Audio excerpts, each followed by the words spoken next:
Telah lahir cahaya penerang jiwa,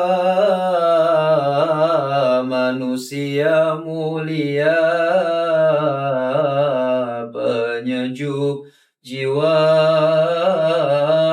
Telah lahir cahaya penerang jiwa, manusia mulia penyejuk jiwa. Burung-burung bernyanyi, matahari berseri, datang pujaan hati sebagai obat diri. Bismillahirrahmanirrahim. Assalamualaikum warahmatullahi wabarakatuh. Alhamdulillahirabbil alamin wa bihi nasta'in ala umuri dunya waddin wa sallallahu wasallam ala sayyidina Muhammadin khatamin nabiyyin wa ala alihi wa sahbihi wa barik wa sallim ajma'in wa la hawla wa la quwata illa billahil aliyil azim. Pemirsa yang dirahmati oleh Allah Subhanahu wa taala, izin memperkenalkan terlebih dahulu bahwasannya kita ada program baru yang kita namakan sebagai Miqat. Yang dimana Miqat ini akan berisi terkait dengan edukasi-edukasi, baik itu edukasi terkait dengan perjalanan haji dan umroh, maupun edukasi terkait dengan agama, nasihat, dan lain sebagainya. Dan yang spesial dari Miqat ini adalah disponsori oleh PT Rukun Yamani Mabrur. Tepuk tangan dulu buat PT Rukun Yamani Mabrur. Oke, terima kasih. Jadi kita meminta bantuan buat teman-teman sekalian yang belum subscribe, bisa subscribe terlebih dahulu di channel akun YouTube kami, dan juga like, komen, dan share sebanyak-banyaknya supaya manfaat yang kita berikan supaya bertambah luas seperti itu. Nah, pada hari ini kita akan sedikit membahas terkait dengan Maulid Nabi Muhammad SAW, yang dimana kita ketahui bersama bahwasannya sebentar lagi kita akan menyambut daripada bulan Rabiul Awal, bulan yang dimuliakan oleh Allah Subhanahu wa taala, karena di bulan tersebut lahir seseorang yang paling mulia di muka bumi ini, tak lain dan tak bukan adalah baginda Nabi Muhammad sallallahu alaihi wa ala alihi wasallam. Dan tentunya untuk episode pada siang hari ini insya Allah akan dinarasumberi oleh Ustadz kita, yaitu Al-Ustadz Abdurrahman bin Umar Assegaf. Assalamualaikum Ustadz. Waalaikumsalam warahmatullahi wabarakatuh. Waalaikumsalam. Alhamdulillah baik. Sehat ya. Alhamdulillah. Masya Allah. Ini kita mau membahas sedikit terkait dengan perjalanan kelahiran Nabi Muhammad SAW. Nah, dari yang dimana kita ketahui bersama bahwasannya banyak sekali keajaiban-keajaiban yang ditampakkan oleh Allah Subhanahu wa taala dari awal beliau sebelum dilahirkan, setelah beliau dilahirkan, kemudian masa kecil beliau, masa remaja beliau, hingga beliau diangkat menjadi nabi dan rasul. Nah, untuk awal ini Ustaz, daripada perjalanan kelahiran Nabi Muhammad SAW atau sebelum Nabi Muhammad SAW itu lahir, itu bangsa Arab atau di Jazirah Arab sendiri itu kan melalui daripada masa-masa jahiliyah. Boleh dijelaskan terlebih dahulu Ustaz, masa jahiliyah itu seperti apa Ustaz? Bismillahirrahmanirrahim. Alhamdulillahirabbil alamin. Wassalatu ala asyrofil anbiya'i wal mursalin sayyidina Muhammad wa ala alihi washabihi ajmain, amma ba'du. Mengenai kelahiran Nabi SAW dan semua yang terkait dengan kelahiran Nabi SAW, ini adalah satu fun ilmu yang seyogianya kita sebagai seorang mukmin, seorang yang menjadi umat Nabi SAW, itu harus paham detail tentang sosok Nabi Muhammad SAW. Maka tujuan daripada kita ini mungkin mau belajar tarikh, belajar sirah, kemudian belajar membaca maulid Nabi Muhammad SAW, itu semua tujuannya adalah untuk mengenal sosok baginda Nabi Muhammad SAW. Kan ada orang tak kenal maka tak sayang. Iya, Nah, kita bagaimana mau menimbulkan sayang sama Nabi SAW kalau kita tidak kenal sama Nabi SAW? Uniknya lagi nih Ustaz Zaki, Nabi SAW itu tidak pernah dijumpai oleh orang-orang yang mungkin di zaman kita saat ini atau mungkin 100 tahun yang lalu, 200 tahun yang lalu. Bahkan Nabi SAW sudah meninggalkan kita mungkin 1400 tahun yang lalu. Ya. Tapi ada orang yang mau duduk kumpul baca sirahnya Nabi, kemudian tarikhnya Nabi, menangis karena Nabi, nangis rindu karena Nabi SAW. Dibanding kita mungkin baca komik atau baca cerita tokoh yang tidak kita jumpai, yang memiliki mungkin untuk fleksibel global, ini politik ini dia berpengaruh, tapi tidak ada rasa itu di dalam diri kita untuk rindu berjumpa dengan dia. Tidak ada mau rindu berjumpa sama presiden pertama Amerika, tidak ada. Nah, tapi kalau sama Rasul SAW nyebut namanya saja itu sudah menenangkan hati, apalagi kita tahu ceritanya Nabi SAW. Dan Nabi SAW diutus oleh Allah Subhanahu wa Ta'ala di Jazirah Arab, yang mana di saat itu, di masa-masa yang kita sebut dalam ilmu tarikh adalah masa jahiliyah. Ya. Kalau kita pahami, ada tarikh, ada sirah. Tarikh itu yang tercatat tanggal, waktu, tempat, dan prosesnya. Semua harus catat. Sirah itu perjalanan hidup yang kita ambil. Dan ini semua berkaitan antara saya dengan sirah. Nah, Nabi SAW diutus di masa-masa yang sebetulnya kalau kita mau lihat di real di saat itu tidak ada orang bodoh. Ahli syair. Bahkan terkenal syair orang-orang. Kemudian mereka semua termasuk salah satu di antara tuan rumah haji yang versi mereka. Jadi setiap tahun itu ada pasar haji di Mekah, yang mana dari berbagai penjuru dunia itu kemudian hadir ke sana untuk kemudian berniaga, kemudian mengunjungi Ka'bah, yang mana dari dulu memang Ka'bah itu menjadi satu tempat yang sakral. Namun karena keadaan umat di saat itu sudah mulai jauh dari Allah Subhanahu wa Ta'ala, sehingga mulai tercampur akidah di saat itu. Bukan berarti orang-orang yang ada di Mekah semua itu kemudian dalam keadaan menyembah berhala semua. Kita tahu ketika Nabi SAW kemudian mendapat wahyu pertama, Nabi SAW datang ke sepupunya Sayyidah Khadijah, yaitu Waraqah bin Nawfal.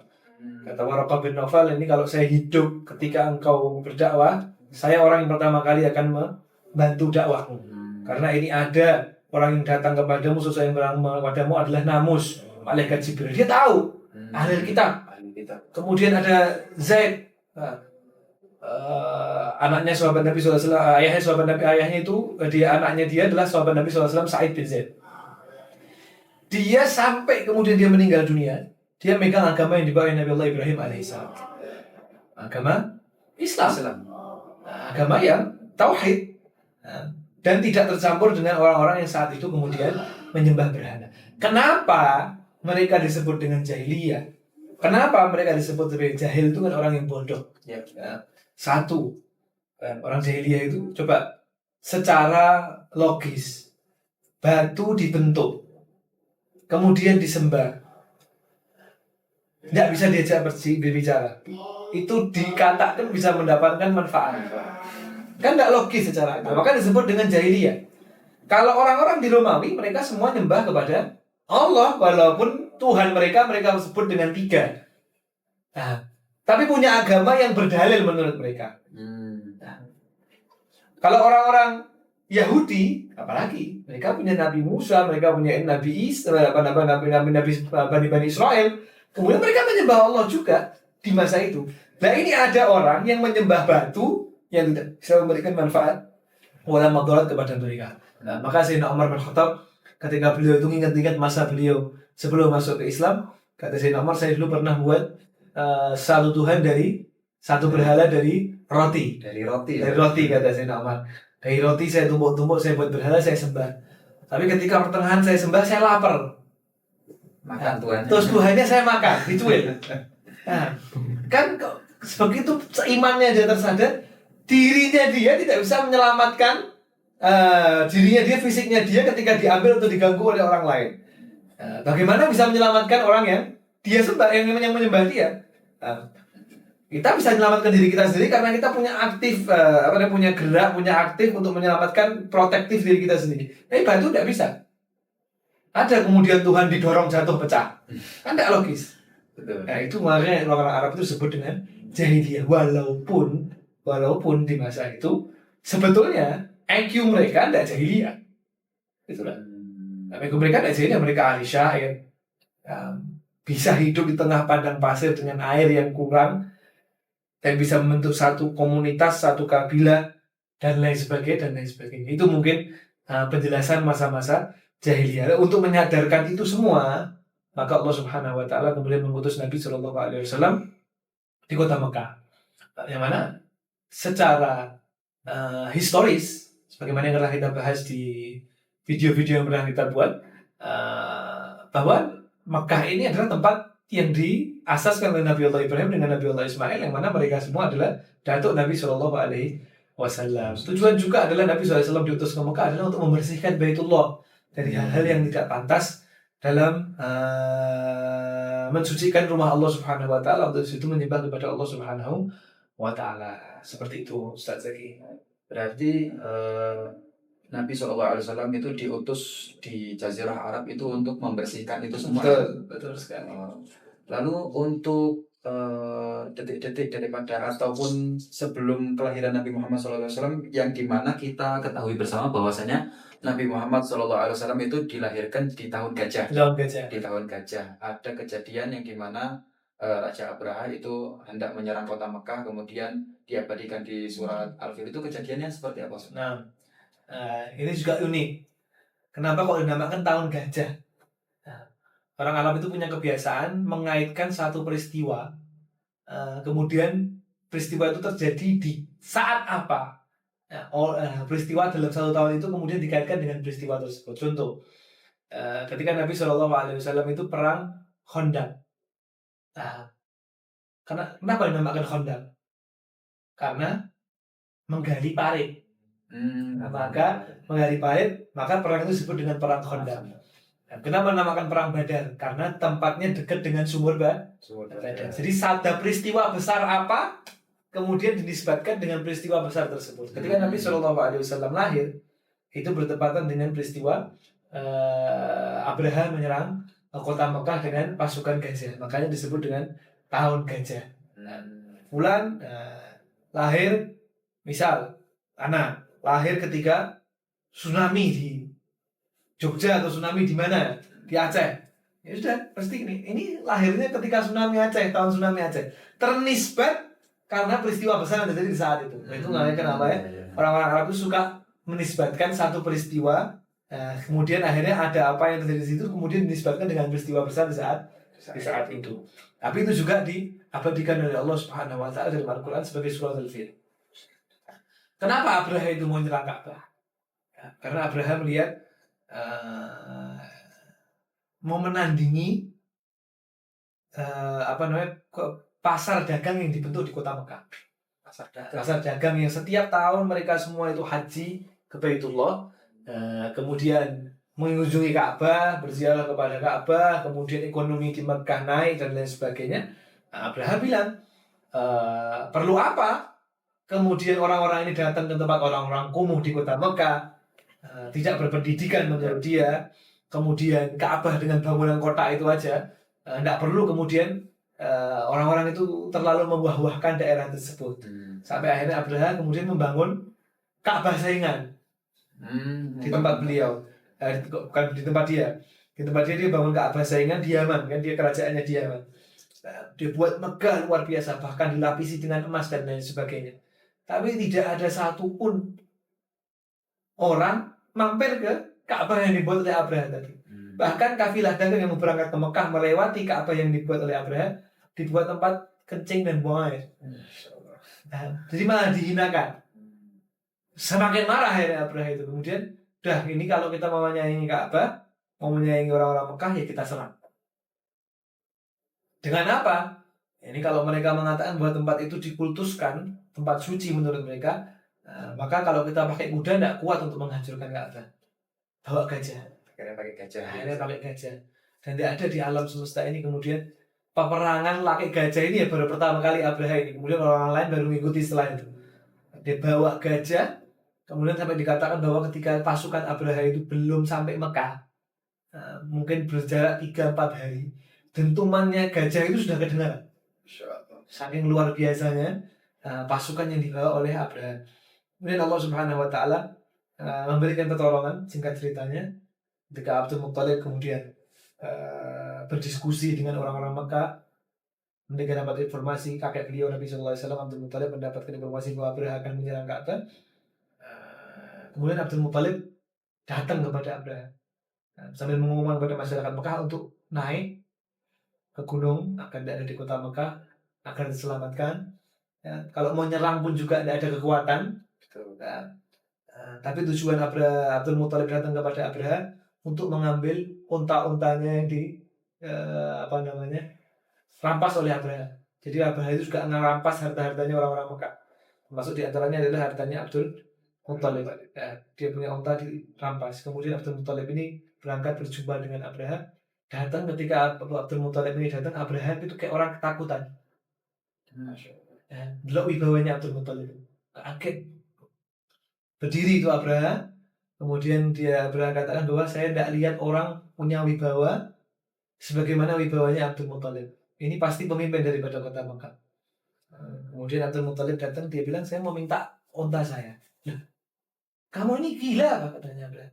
Saya ini mau meluluh-lantakan kotamu, mau meluluh-lantakan Ka'bah. Tapi yang kau cari, yang kau pikiri malah unta, tidak kau pikiri masyarakat kau yang ada di sana. Kata Abdul Muthalib, unta itu yang punya saya. Makanya saya berhak untuk ngambil. Tapi kalau Ka'bah ada yang punya, yaitu Allah Subhanahu wa Ta'ala. Allah yang bakal melindungi itu Ka'bah. Saya tidak mau ikut-ikut. Ada tuannya ini Ka'bah, yaitu Allah Subhanahu wa Ta'ala. Kemudian terperanjat dengan jawabannya Abdul Muthalib ini. Kemudian dikasihkan untanya sama Abraha. Kemudian Abdul Muthalib ikut naik ke atas ketika Abraha dipersilahkan. Kalau menyerang silahkan. Ini punya tuannya loh, tapi hati-hati. Abdul Muthalib cuma kasih informasi gitu aja. Allah Subhanahu wa Ta'ala kemudian menghancurkan pasukan Ka'bah yang besar-besar, pasukan Hajjah yang besar-besar itu dengan apa? Burung kecil, burung itu bawa batu-batu kerikil dari api neraka, yang mana batu kerikil itu dibawa dicapit dua kakinya kemudian di mulutnya. Ini Allah Subhanahu wa Ta'ala mau menghinakan Abraha dengan sehina-hinanya. Gajah yang dia persiapkan hanya mati karena satu batu kerikil. Hanya satu batu kerikil. Dan batu kerikil itu tidak tepat kepada pasukannya Abraha. Semua kena kepada pasukannya. Semua kena luluh lantak. Luluh lantak terkena kepada pasukannya Abraha. Tapi Abraha oleh Allah Subhanahu wa Ta'ala diselamatkan. Nah, kenapa? Buat ibrah. Tapi selamat bukan berarti selamat terus dia tidak celaka ya. Yang dia sudah dilihatkan oleh Allah Subhanahu wa Ta'ala bahwa kekuatan yang kau himpun itu tidak ada apa-apa ya dengan burung yang tak kirim dengan batu-batu dari api neraka. Ketika Abraha selamat, kemudian dia terkena kusta karena radiasi panas ini tadi melepuh semua badannya. Dia mati bukan dalam keadaan, kalau yang lain mati langsung. Tapi kalau Abraha mati tersiksa karena sakit melepuhnya dia karena karena dia mau menyerang daripada rumahnya Allah Subhanahu wa Ta'ala. Allah Subhanahu wa Ta'ala bilang dalam Al-Qur'an kasih peringatan buat kita, alam tara kaifa fa'ala rabbuka bi ashabil fil. Coba kau lihat apa yang Allah Subhanahu wa Ta'ala perbuat untuk pasukan fil.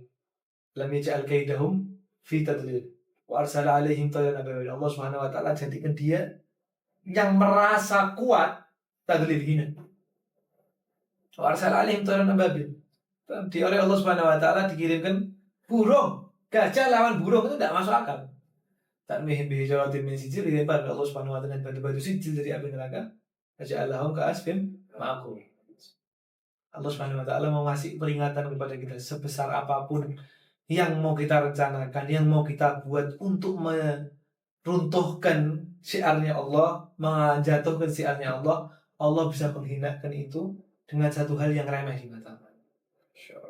Kalau kita lihat kisahnya Namrud yang membunuh Nabi Allah Ibrahim alaihissalam, Allah Subhanahu wa Ta'ala membunuh Namrud bukan dibunuh dengan pedang, dibunuh dengan dibakar oleh api sebagaimana mereka membakar Nabi Allah Ibrahim dengan api. Tapi Namrud dibunuh dengan satu nyamuk yang masuk ke kupingnya dia, mengganggu kehidupannya dia sampai dia ngambil batu mukuli kepala sendiri sampai meninggal. Allah Subhanahu wa Ta'ala kalau mau menghinakan seorang itu caranya indah. Nah, bukan satu hal yang besar, sepele, tapi itu kemudian meruntuhkan kesombongan daripada orang-orang yang mengaku lebih agung dari Allah Subhanahu wa Ta'ala. Mungkin itu Itu kejadiannya pasukan Abraham menyerang kota Mekah antara kelahiran Nabi Muhammad itu jaraknya berapa lama? Kan itu satu tahun yang sama. Di tahun yang sama. Dikatakan bahwa Nabi SAW lahir di bulan Rabiul Awal. Abraha itu menyerang di 570 Masehi di sebelum masuk 571. Berarti jaraknya mungkin 1 tahun atau setengah tahun sebelum Nabi SAW lahir. 1 atau setengah Atau tahun. setengah tahun sebelum Nabi SAW. Sebelum Nabi SAW lahir. Dan ibunya Nabi masih mengandung pada waktu itu. Nah, kalau kita berbicara terkait dengan kelahiran Nabi Muhammad SAW, kita pasti tidak akan lepas dari peran orang tua Nabi Muhammad SAW, yaitu Sayyidina Abdullah dan juga Sayyidah Aminah. Yang dimana yang cerita yang paling masyhur adalah Nabi Muhammad SAW lahir dalam keadaan yatim. Ketika Nabi Muhammad SAW berada di kandungan ibunya, Sayyidina Abdullah itu wafat. Itu cerita daripada wafatnya Sayyidina Abdullah itu seperti apa? Kita juga unik juga ini. Setiap sosok yang dititipkan di situ sulbi Nabi Muhammad SAW itu memiliki satu kemuliaan, satu kekhususan yang nampak di masyarakat. Dari kakek beliau Hashim, ayahnya Abdul Muthalib, itu mukanya itu bercahaya. Mukanya itu bercahaya. Dari kakek-kakek itu terus jadi pimpinan semua. Dan dari Nabi SAW ke atas tidak ada yang menyembah Allah, semua menyembah Allah. Semua beragama-agamanya Islam. Dari Hashim kemudian turun ke Abdul Muthalib. Tambah luar biasa lagi, di bawah Abdul Muthalib. Sampai Abdul Muthalib itu memiliki anak yang paling beliau sayangi adalah Abdullah. Kenapa kok Abdul Muthalib itu melebihkan putra beliau Abdullah daripada putra-putra beliau yang lain? Karena apa yang dirasakan oleh Abdul Muthalib ketika beliau membawa sulbi Nabi Muhammad SAW, nur Nabi Muhammad SAW, kemudian itu anak yang Abdul Muthalib lahir, yang tampak meneruskan cahaya itu, sulbi itu adalah anak beliau Abdullah. Sehingga dari Abdullah ini akan keluar sesuatu menurut Abdul Muthalib. Sehingga Abdullah ini kemudian istilahnya dari 10 atau 12 anak Abdul Muthalib, Abdullah ini yang paling disayang oleh Sayyidina Abdul Muthalib. Dan Abdullah ini satu kandung dengan paman beliau yaitu Abu Thalib. Yang mana nanti Abu Thalib ini kemudian mengasuh Nabi SAW ketika paman beliau banyak, 10 sampai 12 mungkin paman dan bibi beliau. Tapi yang satu ibu dengan Abdullah adalah Abu Thalib. Satu ibu kandung ya, kakak dan satu bapak satu ibu. Tapi yang lain beda ibu semua. Ada Hamzah yang kemudian jadi sahabat Nabi SAW yang bantu Nabi. Kemudian ada Abbas bin Abdul Muthalib juga menjadi Nabi, bantu sahabat Nabi Muhammad SAW yang masuk ke agama Islam. Kemudian ada juga yang memusuhi Nabi SAW, yaitu yang kita kenal dengan Abu Lahab. Abu Lahab yang mana Allah Subhanahu Wa Taala juga mengabadikan dalam Al-Quran dalam surat Al-Lahab, tabbat yada Abi Lahab wa tab, karena irinya dengan Nabi Muhammad SAW. Kemudian Abdullah ini anak muda, ganteng luar biasa gantengnya. Sebagaimana anak-anak muda di saat itu di masa-masa orang-orang Arab adalah hidup untuk berdagang, membantu orang tuanya, berburu sebagaimana biasa orang-orang Arab. Kemudian setiap Abdullah lewat ini, perempuan-perempuan itu rayahan untuk unjuk diri, show, biar dilamar sama Abdullah. Merayu gitu. Merayu, istilahnya lihat Abdullah, ayo ini anak jadi istri, saya jadikan istri. Bahkan berapa banyak perempuan ngelamar malah. Biasanya kita laki ngelamar, ini perempuan yang ngelamar ke Abdul Muthalib. Perempuan yang ngelamar ke Abdul Muthalib. Lambat laun, tapi karena Abdullah belum punya keinginan untuk menikah, ya tidak direspon. Tapi itu semua karena kewibawaan yang dimiliki oleh Sayyidina Abdullah ini, karena di situ ada Rasulullah SAW. Kemudian Allah Subhanahu Wa Taala memberikan jodoh kepada Abdullah ini istri beliau, yaitu ibu Nabi SAW, Sayyidah Aminah itu juga sebagai perempuan yang dikenal afifah, menjaga diri. Tidak kayak perempuan-perempuan biasanya selalu pamer untuk agar Abdullah itu kemudian melamar beliau, tapi Sayyidah Aminah ini kemudian banyak menutup diri di rumah sebagaimana perempuan muslimah yang baik yang kita kenal. Sampai kemudian Abdullah itu kemudian menikah dengan Sayyidah Aminah. Cahaya itu kemudian pindah kepada Sayyidah Aminah. Berpindah ke Sayyidah Pindah kepada Aminah. Sayyidah Aminah. Pindah kepada Sayyidah Aminah. Ketika Abdullah sudah nikah sama Sayyidah Aminah, perempuan-perempuan yang biasa ngejar-ngejar Abdullah sudah ngejar-ngejar Abdullah. Sudah tidak ganteng lagi menurut mereka. Nah, karena cahaya itu sudah pindah ke cahaya ke sulbinya Sayyidah Aminah. Sampai Sayyidah Aminah kemudian hamil di usia beliau 2 bulan. Sayyidina Abdullah ini kemudian berangkat untuk ke Madinah, berdagang sekalipun juga mengunjungi keluarga beliau dari pihak ibu, yakni Abdul Muthalib itu kakeknya Rasulullah SAW. Ibunya adalah orang Madinah.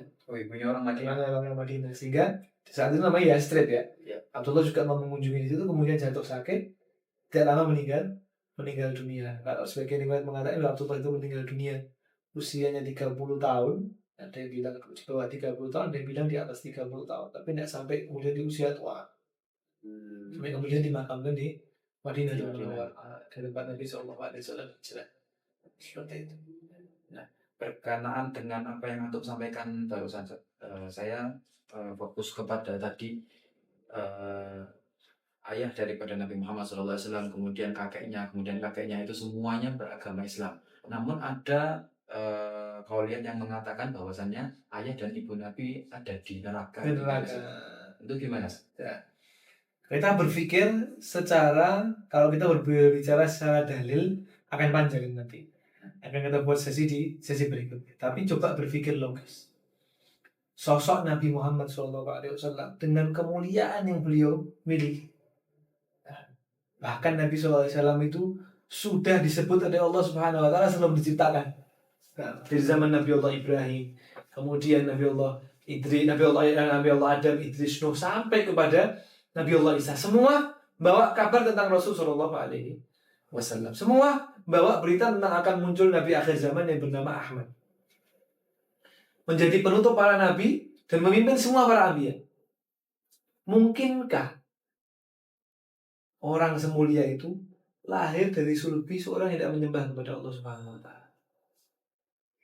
Nah, mungkin logis. Tidak masuk akal. Kalau kita bicara Kanaan, bapaknya Nabi, anaknya durhaka, anaknya. Ya. Bukan seorang Nabi.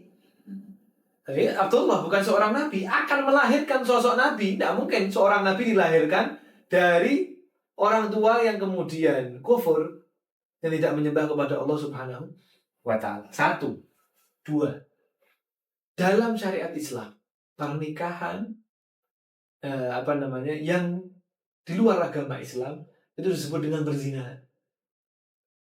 Kalau kita ngomong ayah ibu Rasulullah SAW sebagai seorang kafir, na'udzubillah min dzalik, berarti Rasulullah SAW lahir dari hasil zina. Ini juga tidak masuk secara jadi tidak mungkin Nabi SAW keluar dari sulbi dari orang yang kemudian tidak menyembah kepada Allah, kemudian tidak mungkin juga keluar dari satu pernikahan yang tidak sah. Nah, berarti sahabat-sahabat Nabi yang lain adalah hasil daripada hasil zina. Mereka bukan Nabi. Bukan Nabi. Mereka adalah sahabat. Kemudian diberi hidayah oleh Allah Subhanahu Wa Taala berkat Rasul Shallallahu Alaihi Wasallam, yang mana kemudian mereka masuk ke dalam agama Islam. Mereka mulia karena mereka masuk ke dalam agama Islam. Tapi kalau Nabi, zatnya mulia, tidak mungkin dikeluarkan dari suatu zat yang kotor. Seperti itu. Itu secara logis saja kita berpikir. Kalau kita secara dalil banyak lah. Tapi kadang orang ini dikasih dalil, tetap enggak. Pokoknya yang kudu orang tua Nabi neraka. Wes. Itu. Kemudian kalau kita sampai mendakwahkan hal tersebut di hadapan orang-orang, pokoknya kalau kita ketahui bahwa kedua orang tua Rasulullah SAW adalah kafir, masuk neraka. Berani tidak orang itu kalau didatangkan Nabi SAW depannya ngomongin sama Rasulullah? Tidak berani. Berani tidak? Berani tidak ngomongin Rasulullah, berarti orang tua kamu di neraka. Berani tidak? Tidak mungkin berani. Kita aja, kalau misalnya bapak kita di neraka kan kita emosi. Ya, bagaimana dengan Rasulullah SAW? Nabi SAW ketika dapat ayat tentang suratul Lahab, tabat yada Abi Lahab, itu kan paman beliau, satu darah sama beliau. Kalau membaca suratul Lahab, ada orang baca suratul Lahab dikeraskan di depan Nabi SAW, Nabi itu tidak enak hati. Kata Nabi SAW, sengaja tuh mau istilahnya ngerendahkan Keluarga. keluarga saya sampai kemudian kau baca surat Al-Lahab ini keras-keras. Makanya para salafun saleh, kalau kita ini baca surat Al-Lahab suruh ngerasain suaranya dipelanin dari baca surat Quran yang lain. Karena apa? Karena orang yang dilaknat ini masih ada hubungan sama Nabi Shallallahu Alaihi Wasallam. Terlana, kesalahan dia untuk dia tidak mengimani Nabi SAW dan mengaku Nabi. Tapi Nabi SAW sebagaimanapun itu orang yang dilaknat dan dibenci, tetap itu paman beliau. Beliau pasti ada rasa tidak enak ketika orang-orang itu kemudian berulang kali menyebut surat Al-Lahab di depan beliau. Seperti itu. Nah, kalau kita berbicara kalau seumpama Nabi Shallallahu Alaihi Wasallam dan ayah Nabi Shallallahu Alaihi Wasallam dan ibu Nabi Shallallahu Alaihi Wasallam itu adalah masuk di dalam agama Islam. Nah, sementara syariat dari Nabi Muhammad SAW pastinya belum ada. Nah, di saat itu Sayyidina Abdullah dan juga Sayyidina Aminah itu mengikuti syariat yang Nabi yang mana? Nah, karena notabene di Mekah adalah anak turun Nabi Allah Ismail, dan Nabi Allah Ismail pun juga adalah datuk-datuk mereka. Syariat yang mereka bawa adalah syariat yang dibawa oleh Nabi Allah Ismail, kemudian Nabi Allah Ibrahim, kemudian berlanjut sampai kepada zaman kakek nenek Nabi SAW dan orang tua Nabi SAW. Terjaga, mahfud, semua terjaga. Semua membawa turun temurun apa yang dibawa oleh kakeknya, yang dibawa oleh Nabi Allah Ismail sampai kepada Nabi Muhammad SAW. Jadi yang mereka kerjakan adalah apa yang disyariatkan kepada Nabi Allah Ibrahim dan Nabi Allah Ismail alaihissalam. Masya Allah. Jadi seperti itu teman-teman terkait dengan sejarah daripada sebelum Nabi SAW lahir, mulai dari kejadian sebelum Nabi Muhammad SAW lahir, kemudian ayah dan ibu Nabi SAW sudah kita jabarkan secara jelas dan juga secara ringkas seperti itu ya. Mudah-mudahan bisa bermanfaat bagi kita semuanya. Nah, mungkin karena ini sudah 30 menit Ustaz. Nah, mungkin detik-detik kelahiran Nabi Muhammad SAW akan kita lanjutkan di episode selanjutnya. Siap. Dan insya Allah akan kita bawakan yang mana kisah-kisah daripada Nabi Muhammad SAW, detik-detik daripada kelahiran Nabi Muhammad SAW, yang dimana di situ banyak sekali kejadian-kejadian yang ada pada saat itu. Dan insya Allah akan kita sambung di episode yang akan datang. Terima kasih Ustaz atas ilmunya pada hari ini. Semoga bermanfaat bagi kita semuanya. Kita tutup sesi ini dengan doa kafaratul majelis. Subhanakallahumma wa bihamdika asyhadu an la ilaha illa anta astaghfiruka wa atubu ilaik. Hadal minni wa afu minkum. Wassalamualaikum warahmatullahi wabarakatuh. Waalaikumsalam warahmatullahi wabarakatuh. Masyaallah. Luar biasa. Pleng ya. Ya Allah. Jadi powernya agak kurang ya? Powernya agak kalah ya? Matiin nggak apa? Oke. Ya baru pertama ya toh. Sebenarnya